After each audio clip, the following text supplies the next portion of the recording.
Então, o meu grupo vai falar sobre a paranoia, que também é chamada de pensamento paranoico ou pensamento paranoide.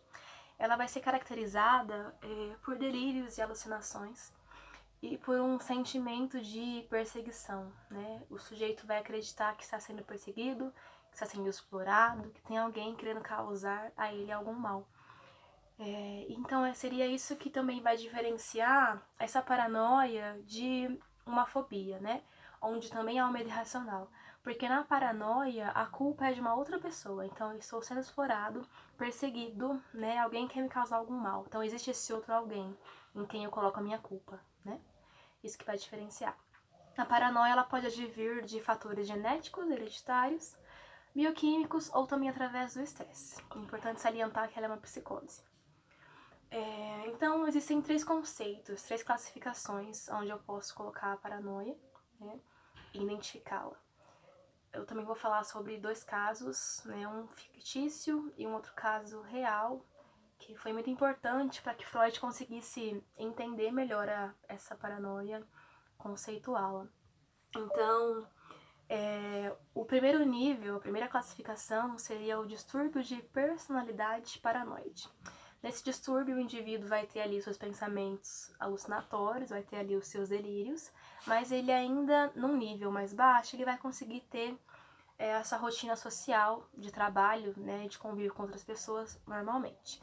No nível mais elevado, ele já vai ter dificuldades para continuar mantendo essa rotina de trabalho, essa rotina social, devido a esses delírios. Então ele vai sempre estar desconfiando de alguém, desconfiando de que alguém está tentando fazer algum mal contra ele, né? Mas vai tentar continuar sua vida normal. No segundo nível, que já é o distúrbio de delírio paranoide, aqui ele vai apresentar alguns caminhos que são um pouco mais graves, né? Um nível um pouco mais alto do que o primeiro, mas ainda assim não é algo muito bizarro, né? Mas já é fora da realidade. Então, ele pode apresentar delírios de ciúmes, né, sobre outra pessoa, que sempre vai ser um ciúme patológico, né, não é um ciúme natural. Ele vai apresentar delírios de grandiosidade ou megalomania, onde ele vai acreditar piamente que Deus o escolheu para algo maior, né, como foi o caso que eu vou falar mais pra frente, que é específico. Ele pode apresentar delírios persecutórios, né, que é o que a gente mais ouve, assim, quando a gente fala sobre paranoia. A pessoa acredita que tem alguém perseguindo ela, que alguém tá querendo causar um mal, tá querendo explorá-la, danificá-la, né, fazer alguma coisa ruim contra ela. E acho que eu falei todos, né? Isso. Aí, a terceira, que é o nível mais grave da paranoia, seria a esquizofrenia paranoide. Não que os demais não sejam graves, mas esse, assim, eu vejo que a terceira classificação é um pouco maior o nível, assim, da... Não vou falar loucura. Mas, então, seria a esquizofrenia paranoide. Nessa esquizofrenia, é um nível altamente, onde o sujeito vai ter delírios ali bem bizarros e vai ter uma desconfiança subhumana. Esse sujeito vai começar a ter essas alucinações auditivas também, esses pensamentos delirantes. E na esquizofrenia paranoide, o sujeito não consegue mais conviver em grupo, ele não consegue mais ter os relacionamentos normais, porque ele já construiu essa realidade para si. Então é um conflito muito grande entre a realidade externa e a realidade que ele construiu para si. Ele não consegue mais manter essas duas realidades, né?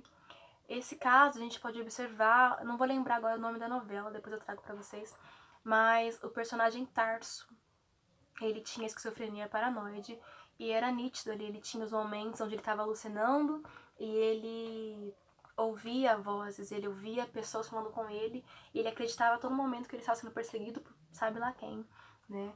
E é uma forma clara de a gente conseguir desenhar essa paranoia, né? Então, sobre a visão psicanalítica da paranoia, Freud trouxe alguns relatos sobre o caso do presidente Schreber. Então, esse presidente foi internado em uma clínica psiquiátrica e lá ele passou a desenvolver alguns desejos homossexuais. E ele não conseguia aceitar, né, esses desejos homossexuais. Creio que ainda mais na época que foi, eu creio que foi na década de 50, não vou lembrar agora certinho. Mas ele começou a negar essa realidade que ele estava vivendo. Então ele criou uma nova realidade, né? Um delírio paranoide. Então, dentro desse delírio, ele foi escolhido, né? Ele cria que foi escolhido por Deus para salvar a humanidade. Então Deus o escolheu para torná-lo mulher. Ele olhava no espelho e ele via crescendo seios nele. Ele acreditava realmente que estava se tornando uma mulher.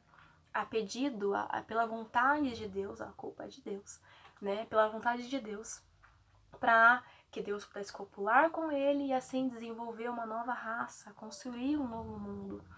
Então aí a gente percebe o delírio de megalomania, de grandiosidade. Também foi percebido nele delírios de ciúmes, né? Também o persecutório dessa perseguição.